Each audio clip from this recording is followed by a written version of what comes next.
A video has been circulating the social media space for the last couple of days, and the video is majorly about an immigrant carer here in the UK whose car was vandalized during the major protest that happened in Middlesbrough. So when I came back home, I saw what happened. I just only saw the remnants of it. It was so painful, and I couldn't even recognize it. I went to the bathroom. I cried because I know how much it took me to be able to save this money.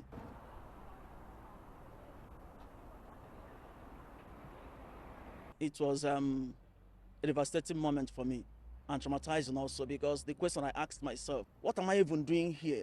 I'm here taking care of somebody. I'm here taking care of people, making sure they are okay.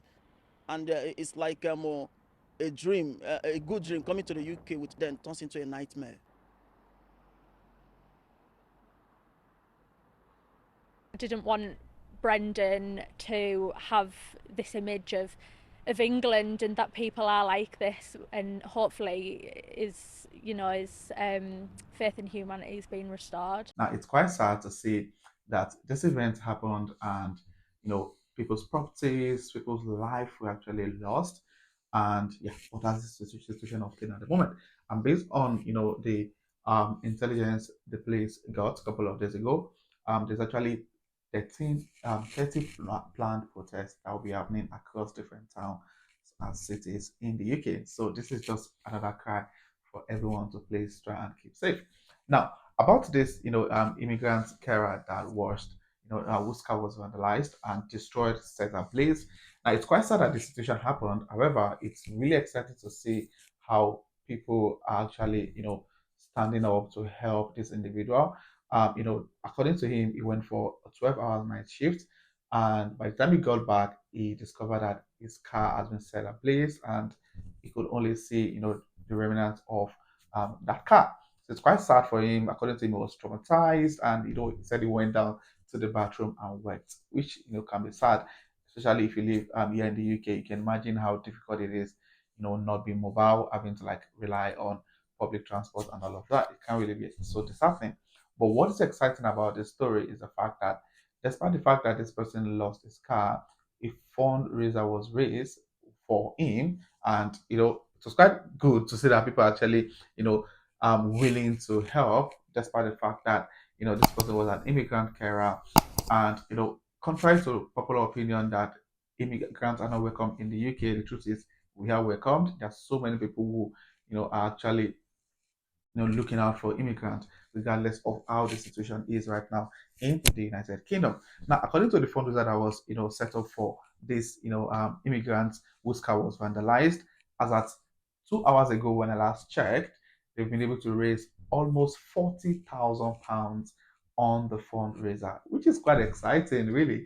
It shows that, there's still some level of humanity here in the United Kingdom, regardless of the violence happening. So now the major reason for sharing this video really is just to increase the awareness that there's over 30 planned protests and riots that will be happening in the next couple of days across different cities in Middlesbrough, Newcastle, Sunderland, Manchester, just to mention a few major cities in the UK. I haven't heard there's going to be a riot and a protest planned for planned to happen in Kent. So please, it's really important for us to please try and keep safe.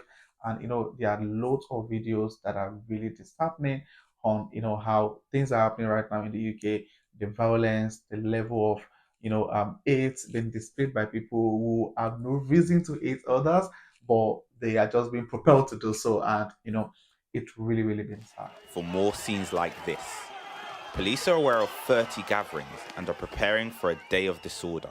An extra 2,200 riot-trained officers are being deployed to confront whatever comes next.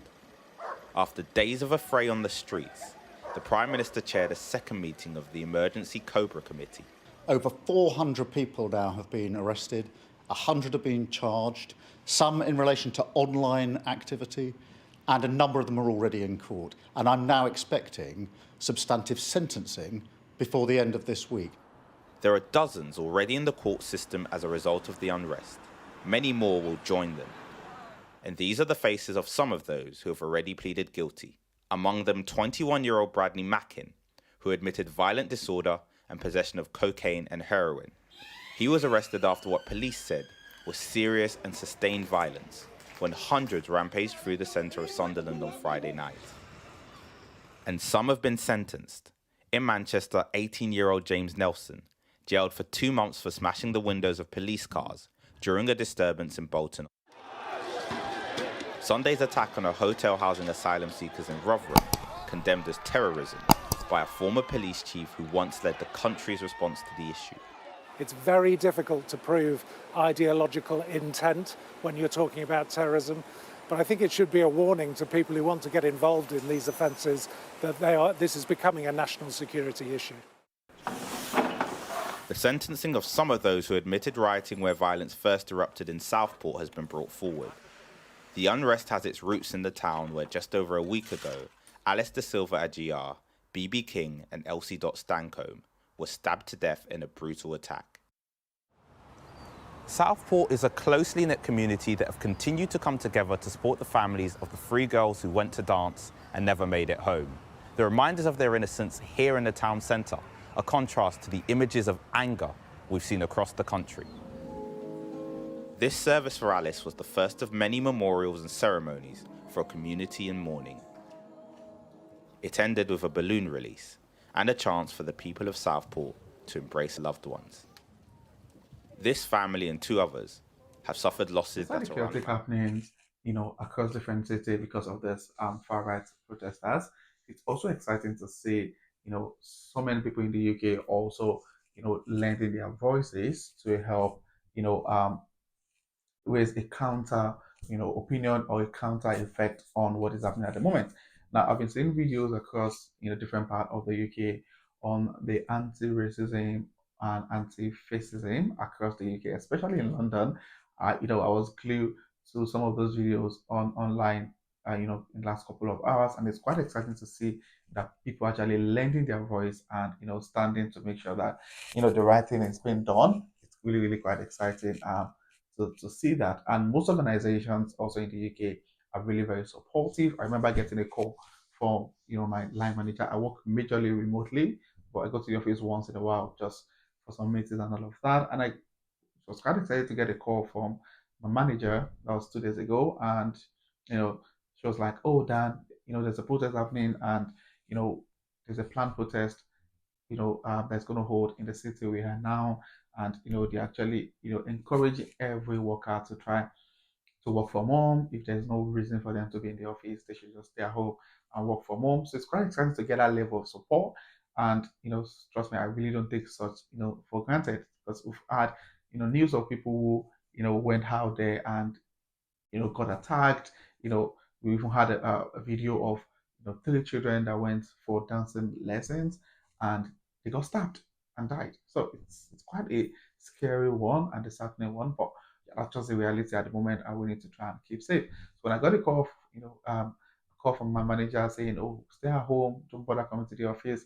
In as much as you can do 100% of your job remotely, just stay back at home." And I've got a lot of friends also that work fully from the office, and they've been given some permission to work from home pending the time the whole situation is being resolved. And it's quite exciting to see such level of support across many organizations. Even the CEO of my company also sent like an email to all the staff encouraging us to try to keep safe and also work from home. And it's really important to just try and make sure that we go through this perilous time. And I've got lots of people saying, "Oh, why not just go back to your home country?" The truth is, you can't leave the UK right now because many of us have got a job, that you can't.